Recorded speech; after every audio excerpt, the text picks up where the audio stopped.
కొణిదెల పవన్ కళ్యాణ్ అమ్మ కడుపున ఆఖరివాడిగా పుట్టిన అందరికీ మంచి చేయాలి, మేలు జరగాలి అనే విషయంలో ముందువాడుగా ఉంటాడు.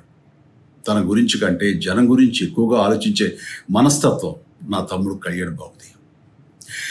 ఎవరైనా అధికారంలోకి వచ్చాక ప్రజలకు ఏదైనా చేయాలనుకుంటారు. కానీ కళ్యాణ్ తన సొంత సంపాదనని కౌలు రైతుల కన్నీళ్లు తుడిచేందుకు ఖర్చు పెట్టడం, సరిహద్దు దగ్గర ప్రాణాలొడ్డి పోరాడే జవాన్ కోసం పెద్ద మొత్తం అందివ్వటం, అలాగే మత్స్యకారులు ఇంకా ఎందరికో తాను చేసిన సహాయం చూస్తుంటే ఇలాంటి నాయకుడు కదా జనాలకు కావాల్సింది అనిపిస్తుంది. ఒక రకంగా చెప్పాలంటే సినిమాలోకి తను బలవంతంగా వచ్చాడు, రాజకీయాల్లో మాత్రం ఇష్టంతోనే వచ్చాడు.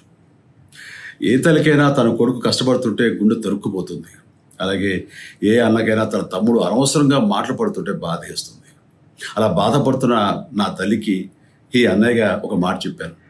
నీ కొడుకు ఎంతోమంది తల్లుల కోసం, వాళ్ళ బిడ్డల భవిష్యత్తు కోసం చేసే యుద్ధం అమ్మా ఇది. మన బాధ కంటే అది ఎంతో గొప్పది అన్నాను.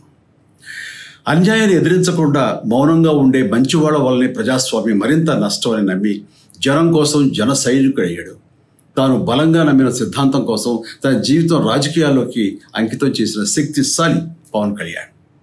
ప్రజల కోసం, రాష్ట్ర భవిష్యత్తు కోసం ఆ శక్తిని వినియోగించాలి అంటే చట్టసభలో అతని గొంతు మనం వినాలి. జనమే జయను నమ్మే జనసేనాని ఏమి చేయగలడో చూడాలంటే మీరు పిఠాపురం ప్రజలు కళ్యాణ్ని గెలిపించాలి.